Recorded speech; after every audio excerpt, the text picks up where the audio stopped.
நடவடிக்கை எடுக்க சொன்னா எங்க அந்த ஜாதி சப்போர்ட் போயிருமோன்னு பயந்து எந்த நடவடிக்கை எடுக்காம சும்மா இருந்துட்டீங்க. தமிழ்நாடே பத்திக்கிட்டு எரிஞ்சுது. அதை பத்தி உங்களுக்கு கவலை இல்லை. எத்தனையோ பொதுமக்கள் பாதிக்கப்பட்டிருக்காங்க. அதை பத்தி உங்களுக்கு அக்கறை இல்லை. 300 கோடி ரூபாய் நஷ்டம் இருக்கு. அதுவும் உங்களுக்கு முக்கியம் இல்லை. இப்ப உங்களுடைய ஒரே குறிக்கோள் உங்க பதவியை விட்டுக்கூடாது. அப்படிதான்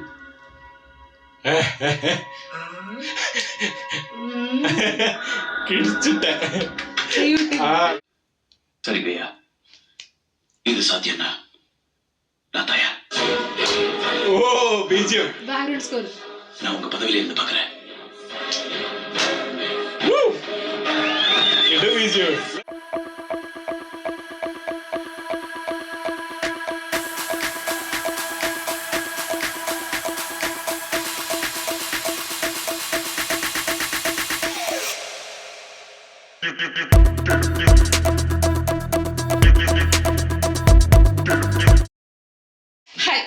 പുതിയ റിയാക്ഷൻ വീഡിയോയിലേക്ക് സ്വാഗതം. അപ്പൊ നമ്മൾ ഇന്ന് റിയാക്ഷൻ ചെയ്യാൻ പോകുന്നത് ആക്ഷൻ കിങ് അർജുന്റെ മുതൽവൻ മൂവിയിലെ നെക്സ്റ്റ് സീനാണ്. ആ സോങ്ങിന് ശേഷമുള്ള ആ സോങ് ഒരു രക്ഷ ഉണ്ടായിരുന്നില്ല കേട്ടോ. സാറിന്റെയും പിന്നെയാണ് ഹരിണി മാമും ജയപ്രകാശ് അല്ലെ, ആ ഒരു ക്യൂട്ട് സംഭവത്തിൽ എല്ലാം കൊണ്ടും പൊളിച്ചടുക്കിയ വിഷ്വൽ എല്ലാം കൊണ്ടും പൊളിച്ചടുക്കിയ ഒരു സോങ് എ ആർ റഹ്മാൻ സാറിന്റെ ബീറ്റും. അപ്പൊ അതിനുശേഷം എന്താണ് സീൻ എന്നുള്ളത് നമുക്ക് നേരെ സീനിലോട്ട് വിടാം. അല്ലേ തുടങ്ങിയാലോ? റെഡി അല്ലേ? ക്യാമറ ആണല്ലോ. என்ன மூஞ்சி போனாலும்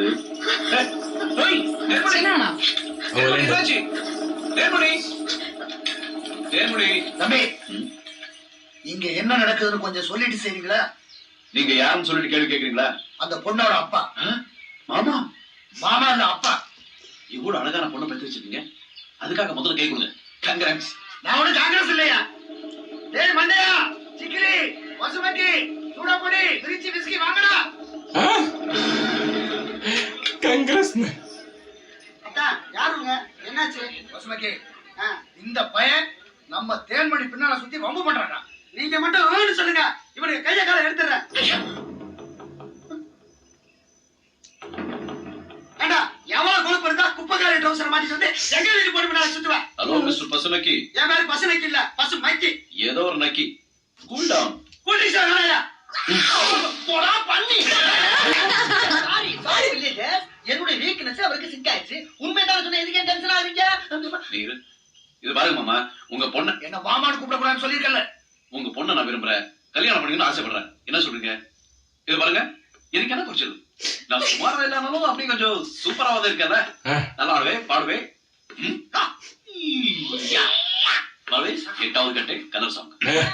சிங்கிச்சா சிங்கிச்சா சிகப்பு கலர் சிங்கிச்சா பச்சை கலர் சிங்கிச்சா மஞ்ச கலர் சிங்கிச்சா பண்ணவங்க சேரங்க மதுரியான பானவில்ல புடிச்சு வந்து சாயம் போட்ட சேரங்க ஊரு பாவோடு எங்க உள்ள போடு சேரங்க உறுதியான சேரங்க புடிச்சு வாங்கி சேரங்க சிங்கிச்சா சிகப்பு கலர் பச்சை கலர் சிங்கிச்சா மஞ்ச கலர் சிங்கிச்சா. எல்லாரும் கையிலிருக்கு. நான் கொஞ்சம் கராட்டே கூட பண்ணுவேன். ആക്ഷൻ ചെയ്യുന്ന കാണിച്ചു ചെറുതായിട്ട്. தேங்க்யூ சார், இப்ப இந்த தேங்காய கையாலே உடைப்பாரு. எல்லாரும் ஜோரா ஒரு தடவை கை தட்டுங்க. ஜர்க்கு விடணும். அதை சரியா விட்டா தரப்ப முடியாது. இன்னைக்கு வீட்டுக்கு வரல, அவ பேருக்கு வச்சிருக்கு. முடைக்க போறாரு. அண்ணா அதுக்கு ஒரு கடப்பார கம்பி நெல்பாரு. அப்ப இன்னைக்கு இன்னொரு நாளைக்கு இப்ப சொல்லுங்க, நான் எப்படி? என்ன அப்படியா பிடிச்சிருக்கா? கலகலப்பான மாப்பிள்ளையா தான் இருக்கீங்க. ஜர்க்கு ஒர்க் அவுட் ஆயிடுச்சு. தம்பி, நீங்க யாரு? என்னங்க நீங்க டிவி பாக்குறது இல்லையா? நான் விவசாயம் பாக்குறேன். இல்ல, தமிழ்நாட்டை கலெக்டர் ஒரு ரிப்போர்ட்ல. உனக்கு என்ன உத்தியோகம் சொல்லு. QTVல ரிப்போர்ட்டரா இருக்க. Selection grade 1. கவர்மெண்டா? இல்ல, பிரைவேட். எனக்கு கவர்மெண்ட் உத்தியோகம் தான் வேணும். இந்த வயசுல உங்களுக்கு கொடுக்க மாட்டாங்க. இது ஒண்ணு விளையாட்டு விஷயம் இல்ல. எனக்கு வர்ற மாப்பிள்ளை பையன் கவர்மெண்ட் உத்தியோகஸ்தனா இருக்கணும். ஆ சமயத்தை இது பாருங்க, நான் இருக்கிறது பிரைவேட்டா இருந்தாலும் மாசம் 7000 ரூபாய் சம்பளம். இந்த PF LTC லொட்டு லொஸ்க்குன்னு கவர்மெண்ட் மாதிரியே எல்லா பெனிஃபிட்டும் உண்டு. கவர்மெண்ட் மாதிரி இல்ல, கவர்மெண்ட் தான் வேணும். எத்தனை தனியார் டிவி ஆரம்பிச்சாங்க, அதுல எத்தனை இழுத்து மூடிட்டாங்க தெரியுமில்ல உங்களுக்கு? காசு வருமானமா இருந்தாலும் அது நிலையான அரசாங்க உத்தியோகமா இருக்கணும். அப்பதான் என் பொண்ணு போற இடத்துல பாதுகாப்பா இருப்பான். சும்மா எல்லாரும் நேரத்தையும் வீணாக்காதீங்க. போங்க, கவர்மெண்ட் உத்தியோகத்தோட வாங்க, மேற்கொண்டு பேசிக்கலாம். 99ல ഏകദേശം അല്ലേ? ആ കാലഘട്ടം ഗവൺമെന്റ് ജോബിന് വാല്യൂ ഉണ്ടാവും. சனி ஞாயிறு ஊர்ல இருக்கிறது இல்லையா? உங்களை எத்தனை தடவை போன்ல பிடிக்க முயற்சி பண்ணோம்? எங்க போயிருந்தீங்க? எல்லாம் குஞ்சாய பாக்கதான். சும்மா சார், இன்னைக்கு மண்டே தானே? ஏன் லேட்டு? இல்ல, கல்யாண விஷயமா எம்ப்ளாய்மெண்ட் எக்ஸ்சேஞ்ச்ல பதிவு பண்ண போயிருந்தேன். கல்யாண விஷயமா employment exchange? I just don't see the connection. Husband வேலைக்கு தான். Be serious. கொஞ்சம் வேலைய பத்தி பேசுவோமா? ஒரு முக்கியமான ஆளை பேட்டி எடுக்க போறீங்க. யார் சார்? சிஎம். சிஎம் சார், பொதுவா இந்த பொலிட்டிக்கல் இன்டர்வியூல பண்றது ஜனார்தன் தானே சார்? ஜனார்தன் ரிசைன் பண்ணிட்டு யூடிவில சேர்ந்துட்டான். துரோகி. தெரியாது? தெரியாது சார். இது உங்களுக்கு ஒரு பெரிய சந்தர்ப்பம். பதவி உயர்வு கிடைச்ச உடனே யாருக்கும் இந்த மாதிரி சந்தர்ப்பம் வராது. அந்த director of photography. Yes, of course. DOP. என்ன கை நடக்குது? சிஎம் ஃபர்ஸ்ட் டைம் பேட்டி எடுக்கிறேன். மேபி அதனால நர்வஸா இருக்கேன்னு நினைக்கிறேன். நர்வஸா? சிஎம்னு பயப்படலாம் வேணாம். சும்மா பக்கத்து வீட்டுக்கார மாதிரி போய் பேசிட்டு வாங்க. அதான் இயல்பா இருக்கும். പക്ഷെ സിഎമ്മിന്റെ കൊള്ളരായ്മ കൊള്ളരായ്മകളൊക്കെ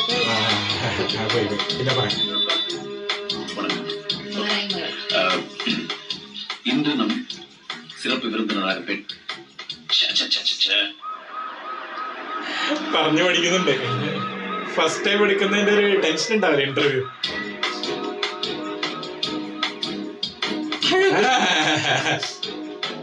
behind the scenes.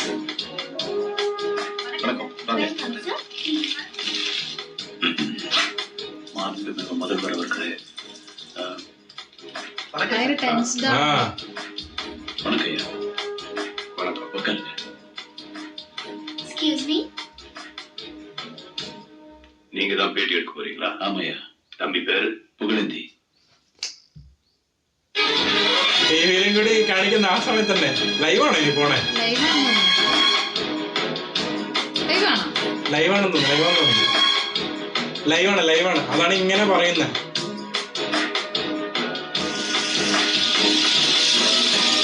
ஓ, வணக்கம்.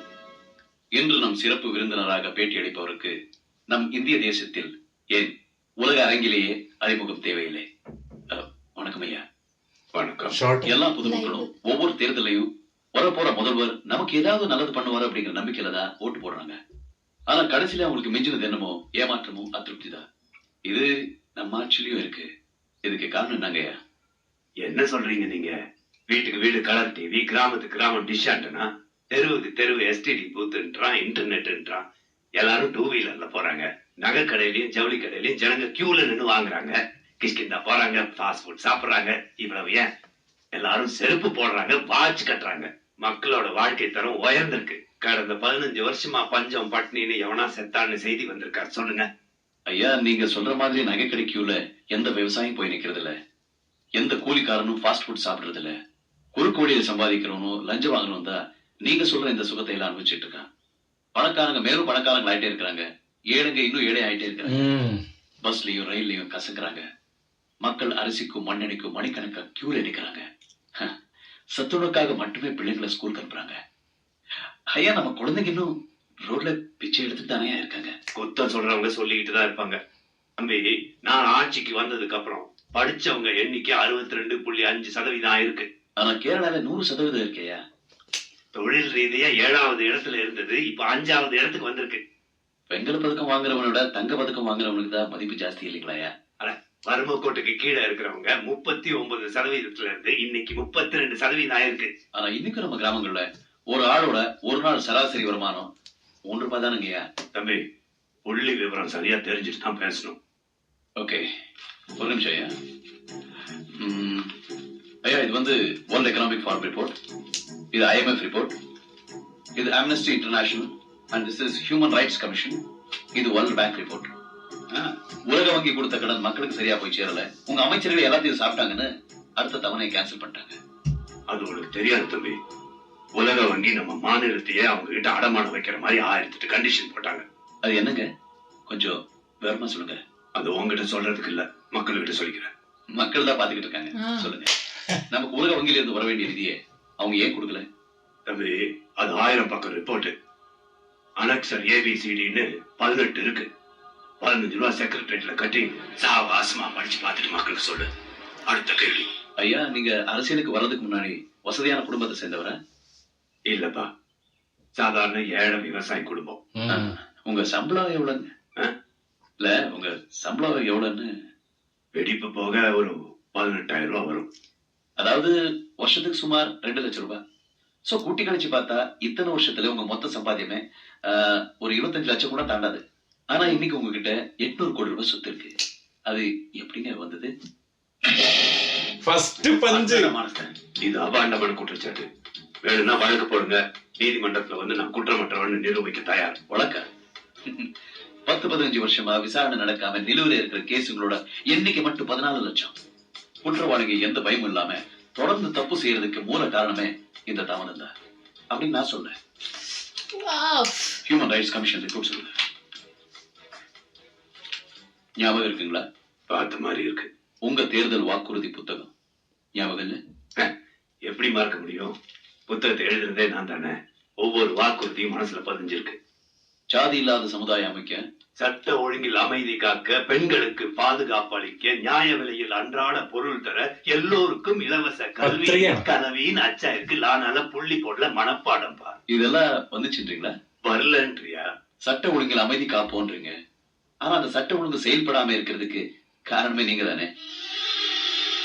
ஜாதி இல்லாத சமுதாயம் அமைப்போன்றீங்க. ஆனா அந்த ஜாதி கலவரத்தை ஊக்குவிக்கிறது நீங்க தானே. தம்பி, என்ன கோபப்படுத்தணும்ன்ற ஒரே நோக்கத்துல கேள்வி கேட்கறியா? என் நோக்கம் அது இல்லைங்க. மக்கள் உண்மையை தெரிஞ்சுக்கணும். கொஞ்சம் பாருங்க.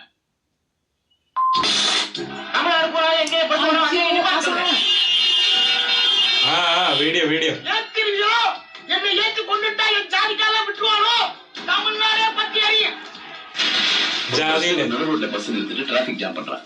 கேட்டா ஆளுங்கட்சி என்றான். டிராபிக் போலீஸால எந்த ஆக்ஷன் எடுக்க முடியல. இன்னொரு டிரைவர் டயர் கீழே படுத்துட்டு ஜாதி பேரை சொல்லி பயமுறுத்துறான். ஒரு போலீஸ் கமிஷனர் தன்னுடைய கடமையை செய்ய முடியல. அப்ப உங்களை நடவடிக்கை எடுக்க சொன்னா எங்க அந்த ஜாதி சப்போர்ட் போயிருமோன்னு பயந்து எந்த நடவடிக்கை எடுக்காம சும்மா இருந்துட்டீங்க. தமிழ்நாடே பத்திக்கிட்டு எரிஞ்சுது. அதை பத்தி உங்களுக்கு கவலை இல்லை. எத்தனையோ பொதுமக்கள் பாதிக்கப்பட்டிருக்காங்க. அதை பத்தி உங்களுக்கு அக்கறை இல்லை. 300 கோடி ரூபாய் நஷ்டம் இருக்கு. அதுவும் உங்களுக்கு முக்கியம் இல்லை. இப்ப உங்களுடைய ஒரே குறிக்கோள் உங்க பதவியை விட்டுக்கூடாது. அப்படிதான்?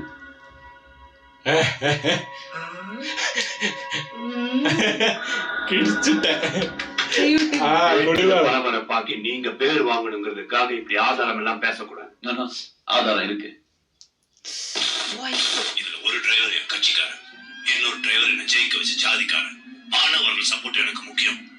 இதுல நீ யார் மேல கை வச்சினாலும் சிக்கல் தான். அது என்ன பாதிக்கும். No arrest, no tear gas. கொஞ்ச நேரம் அவங்களே கத்திட்டு அடங்கிடுவாங்க.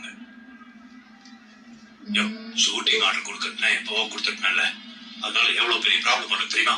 1-2 கண்ணாடி உடைஞ்சா பரவாயில்ல. நீ கொஞ்சம் சும்மா. இப்ப சொல்லுங்க, உங்களுக்கு மக்கள் நலனை விட உங்க பதவி தானே முக்கியம்?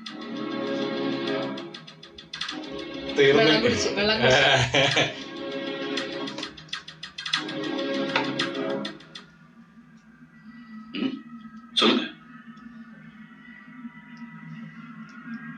என்னாச்சு? What's going on? அரங்கனார குரங்கனார் ஆகிட்டான்.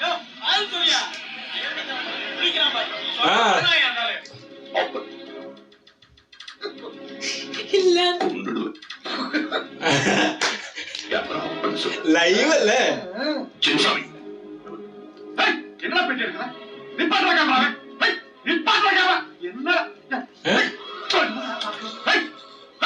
சொட்ட தலைய செருப்பால நிப்பாட்ட விட்டேன். நிப்பாட்டுற ப்ரோக்ராம் நிறுத்துறானா? பேட்டிடா இருக்கிறீங்க? கொலவிடும். மேடம், கேமராவை கண்ட்ரோல் ரூமுக்கு திருப்பு. இங்க ஒரு ஆள் செருப்பு கட்ட பாரு. அது எகைன் பிரச்சனை இல்ல. லைவ் இல்ல. அறிவு கிட்டவனே, இது சட்டசபையா இருந்தா அவை குறிப்பில இருந்து நீக்கல. Live telecast. தமிழ்நாட்டுல இருக்கிற ஜனங்க கூட பாட்டு இருப்பாங்களே. கீழப்படியா செருப்ப நானும் தெரிவேனா? நீ தெரிவியா? கையில இருக்கிற செருப்பு, செருப்பு இருக்கிற சாணி எல்லாம் தெரியும். சரியா முடிச்சவனே கீழப்படியா நாத்தம் தாங்க முடியல. இவன் எம்பி சீட் வேற கேக்குறான் சார். தம்பி கொஞ்சம் தள்ளிக்கிறீங்களா? சார் லைட் வாங்கி sir. Sir please sir, please sir. தலைவரே, இன்னொன்னு பேட்டி எதிர்த்து வாங்க. அவ்வளவுதானே, பேட்டி முடிஞ்சதுதான். வணக்கம். ஐயா, பேட்டி இன்னும் முடியல.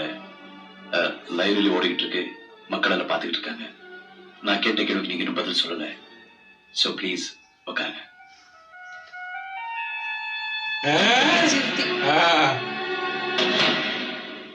நல்ல டப்பிங் பண்ணிருக்கீங்க. என்ன மாதிரி குரல் வளம் இருக்கிறவனைய வச்சு டப் பண்ணிட்டு மக்கள் மனசை கலைக்க பாக்குறீங்க. இதுக்கெல்லாம் பதில் சொல்ல வேண்டியதில்ல. அந்த கலவரத்தை படம் பிடிச்சதே நான் தான். ஓஹோ, எதிர்கட்சிக்காரங்கிட்ட எவ்வளவு வாங்கின? நீங்க எதிர்கட்சியா இருந்தப்போ எவ்வளவு கொடுத்திருப்பீங்க? ஐயா, கையில ஒரு மைக்கு, சேட்டலைட் டிவி இருக்குன்னு ஒரு கோட்டை மாட்டிட்டு நீங்க என்ன வேணா கேட்பீங்க. அதுக்கெல்லாம் நான் பதில் சொல்லணுமா? இல்ல, பதில் சொல்ல வேண்டியது உங்களுடைய கடமை. அதுக்குதான் 6 கோடி மக்கள் உங்களை தேர்ந்தெடுத்திருக்காங்க. சிஎம் பதவினா என்னன்னு தெரியுமா உனக்கு? என்னைக்காவது ஒரு நாள் சிஎம் ஆபீஸ் வாசப்படியாவது மிதிச்சிருக்கியா? வந்து பார், ஒரு நாளைக்கு எத்தனை பேர் என்ன வந்து சந்திக்கிறாங்கன்னு. எவ்வளவு குறைநிறைகள், எவ்வளவு கண்ணீர், எவ்வளவு நன்றி, எவ்வளவு நெருக்கடி, எவ்வளவு மாலைகள், எவ்வளவு மறியல்கள், எத்தனை சிக்கல், எத்தனை டென்ஷன் உட்கார்ந்து இருக்கிறவனுக்கு தாயா தெரியும். எதையும் எடுத்தோமா கவுத்தோமான்னு முடிவெடுக்க முடியாது. ஒரு கலவரம் நடக்குதுன்னா அதை தொலை நோக்கோட நாளைக்கு யாருக்கும் எந்த பாதிப்பும் வராத மாதிரி தான் முடிவெடுக்க முடியும்.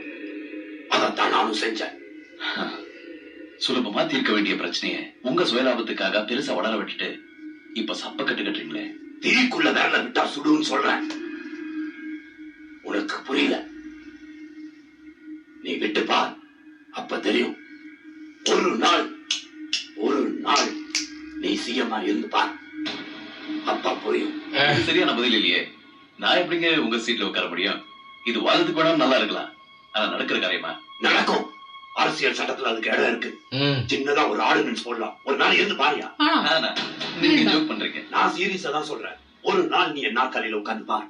என் நாற்காலியில் ஒரு முள் படுக்க, என் பதவி ஒரு முள் கிரீடம்னு உனக்கு புரியும். அது என்ன பண்ண முடியும், என்ன பண்ண முடியாதுன்னு உனக்கு பளிச்சுன்னு புரியும். அதுக்கப்புறம் முதல்வர் பதவி எவ்வளவு கஷ்டமானதுன்னு நீ என் நாட்டு மக்களுக்கு எடுத்து சொல்லு.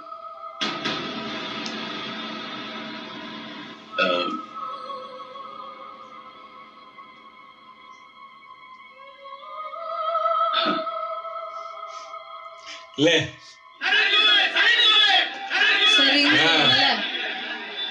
என்னடா இது? சிஎம் சீட்ல ஒன்றே பேச்சு விளையாண்டு இருக்காங்க. நம்ம சிஎம் பீகார் போயிட்டு வந்ததுல இருந்த ஒரு டைப்பா தான் பேசிட்டு அது என் வேலை இல்லைங்க. சொன்ன உடனே ஜங்கா வாங்குற பாத்தியா? அதான் ஒரு நாட்டு தலைவன் கிட்ட விளையாடக்கூடாது. அகலாது அணுகாது தீக்காய்வார் போல்க இகழ்வேந்தர் சேர்ந்தொழுகுவார்னு. இதான் உன்ன மாதிரி ஆள்கிட்ட ஒரு பொறுப்பை கொடுத்து நேரடியா சவால் விட்டா பின் வாங்குற பாரு. திருச்சி வெள்ளம் குடிச்சு என்ன இருந்து பாக்குறியா? ஒரு நாள் டயலாக்ஸ் கான்ஃபிடென்ட் லைவ் ரிலே ஓடிட்டு இருக்கு தம்பி. மக்கள் பார்த்துட்டு இருக்காங்க. பதில் சொல்லுங்க. இல்ல பேட்டியை முடிச்சுக்கலாமா? சரிங்கய்யா, இது சாத்தியம்னா நான் தயார். ஓ பிஜிஎம் பேக்ரவுண்ட் ஸ்கோர். நான் உங்க பதவியில இருந்து பாக்குறேன்.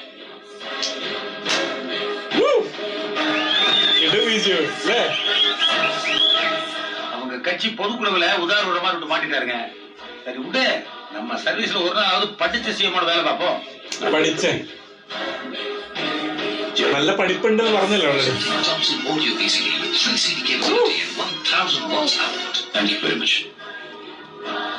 ഇല്ല,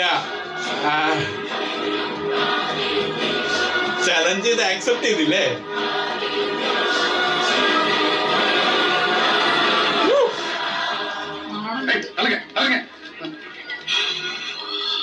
அசத்திட்டேன். என் செல்லமே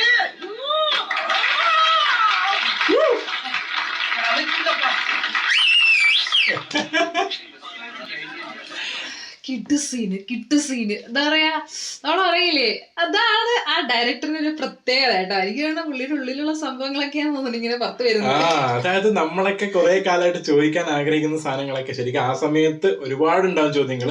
ഇപ്പോഴാണ് എല്ലാരും വോയിസ് എടുത്ത് തുടങ്ങിയത്. പക്ഷേ ഞാൻ ആലോചിക്കുന്ന ഒരു സംഭവം എന്താണെന്ന് വെച്ചാൽ, ഈ മൂവി ഇറങ്ങിയത് 99-ലാണ്. അപ്പൊ ആ കാലഘട്ടത്തിൽ ഈ ഒരു ടോപ്പിക് എടുത്തു കൊണ്ടുവരാൻ കാണിച്ച ആ ഒരു ധൈര്യം ഉണ്ടല്ലോ, അതിനെ തന്നെയാണ് അപ്രീഷിയേറ്റ് ചെയ്യേണ്ടത്. ഏറ്റവും വലിയ സംഭവം വെച്ചാൽ ആ ടോപ്പിക് ഇപ്പോഴും ഫ്രഷ് മോശമാണ്. കാരണം ഇപ്പോഴും അങ്ങനെയുള്ള സംഭവങ്ങൾ നടന്നുകൊണ്ടിരിക്കുകയാണ്. അപ്പം ആ സമയത്ത് എന്താ പറയാ ചോദിക്കാനുള്ള ആൾക്കാർ കുറവായിരുന്നു. ഇപ്പൊ ചോദിച്ചു തുടങ്ങി എല്ലാവരും. എന്താ സംഭവം എന്ന് പറയാം, ഇപ്പോഴെല്ലാരും ചോദിച്ചു തുടങ്ങി. ഇപ്പൊ കുറച്ചും കൂടി എന്താ പറയാ എല്ലാവർക്കും അറിയാം, അല്ലെങ്കിൽ എല്ലാവരും ശബ്ദം എടുക്കാൻ തുടങ്ങിയിട്ടുണ്ട്. പക്ഷെ ആ കാലഘട്ടത്തിൽ എത്ര പേര് ഇല്ലേ, ശരിക്കും ലെവൽ അറ്റംപ്റ്റ് ആട്ടോ. അതായത് ആ ഒറ്റ സീനില്ലേ, ആ ഒരൊറ്റ സീന് കംപ്ലീറ്റ്ലി ആ ഒരു സ്ഥലത്ത് ഇത്രയും ഡയലോഗുകൾ ഉണ്ടായിട്ടും കൂടി എൻഗേജ് ചെയ്ത് കൊണ്ടുപോവാ, അതെന്ന് പറയുന്ന ആ ഒരു ബ്യൂട്ടിയാണ്. കാരണം അത്രയും നല്ല ഡയലോഗ്സ് ആണ് അവിടെ ഉള്ളത്. ആ ഡയലോഗ് ഉള്ളതുകൊണ്ടാണ് കറക്റ്റ് അങ്ങോട്ടും ഇങ്ങോട്ടും കൊടുക്കുന്നുണ്ട്, കണ്ടായിരുന്നു. അതിന്റെ കൂടെ തന്നെ ഇടയ്ക്കിടയ്ക്ക് നമ്മളെ അർജുൻ കൊടുക്കുന്ന സമയത്ത് അവിടെ നമ്മള് ഇത് കാണിക്കുന്നില്ല, ഒരു കാരിക്കേച്ചർ കാർട്ടൂൺ സംഭവങ്ങൾ, അത് നല്ല രസമുണ്ടായിരുന്നു അല്ലെ. പ്രത്യേകിച്ച് അവര് ഇടി കൊടുക്കുന്നതും പഞ്ച് കൊടുക്കുന്ന ആ സംഭവങ്ങളൊക്കെ ഇങ്ങനെ വലിക്കുന്നതും നമുക്കറിയാം.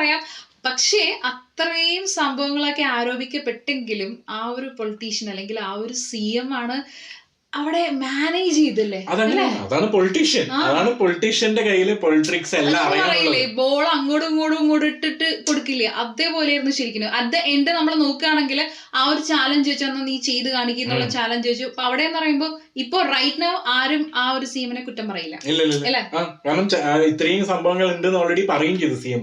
എനിക്ക് ഇത്രയും പണികളൊക്കെ ഉണ്ട്, അപ്പം എനിക്ക് ചെയ്യാൻ പറ്റുമെന്ന് ചോദിച്ചപ്പോ അവിടെ ചെറുതായിട്ട് വെള്ളം കുടിക്കുന്ന കാണിക്കുന്നുണ്ട്. അവിടെ ശരിക്കും അത് അവിടെ ആ കാണിച്ചത് നന്നായി ഞാൻ പറയുള്ളൂ. കാരണം അല്ലെങ്കിൽ ആ ഒരു റിയലിസ്റ്റിക് സംഭവം അവിടെ പോയേനെ.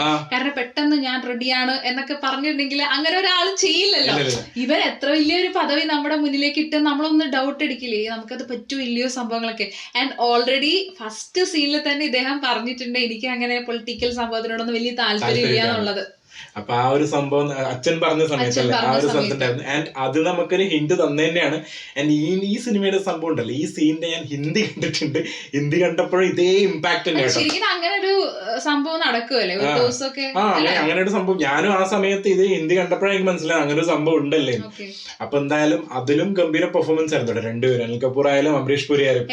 ഇതും നല്ല രസം, ഇതും അടിപൊളി അതും അടിപൊളി. അതായത് ഇത് നമ്മുടെ ഫസ്റ്റ് സാധനമാണല്ലോ. അപ്പൊ ഇതിന്റെ അകത്ത് മറ്റേതാകുമ്പോൾ കുറച്ചും കൂടി നന്നാവും. കാരണം ശങ്കർ സാർ ചെയ്യുന്ന സംഭവമാണ്. ഇനി അറിയില്ല കേട്ടോ ഇനി അടുത്ത് എങ്ങനെയാ വരാൻ പോകുന്നതെന്ന്. കാരണം ഇപ്പൊ ഓഫർ ഓൾറെഡി അക്സെപ്റ്റ് ചെയ്തു. അപ്പൊ ഇനി നെക്സ്റ്റ് ഇനിയിപ്പോ CM ആവുന്നൊക്കെ ആയിരിക്കും ചിലപ്പോ കാണിക്കാൻ പോകുന്നത്. ആയിക്കഴിഞ്ഞാൽ അതിനകത്തുള്ള സംഭവങ്ങൾ കാണിക്കില്ലേ, എന്തൊക്കെയാണ് അദ്ദേഹം ചെയ്യാൻ പോകുന്നത്. നമ്മള് പ്രേക്ഷകൻ എന്നുള്ള രീതിയിൽ നമ്മളും ക്യൂരിയസ് ആണ്. വൺ ഡേയിൽ എന്തൊക്കെ ചെയ്യാൻ പറ്റും, ആ ഒരു സംഭവം ഒരു ചലഞ്ചാണ്. ശരിക്കും ചലഞ്ച് അക്സെപ്റ്റ് ചെയ്തിരിക്കണം നമ്മളെ നായകൻ അല്ലെ, മുതൽവൻ. അപ്പൊ എന്തായാലും നമുക്ക് നെക്സ്റ്റ് സീൻ ആയിട്ട് കട്ട വെയിറ്റിംഗ് ആണ്. അപ്പൊ അത്രയേ ഉള്ളൂ. അപ്പൊ ഇതെല്ലാം നല്ല വീഡിയോസ് ആയിട്ട് നല്ല വരുന്നതായിരിക്കും.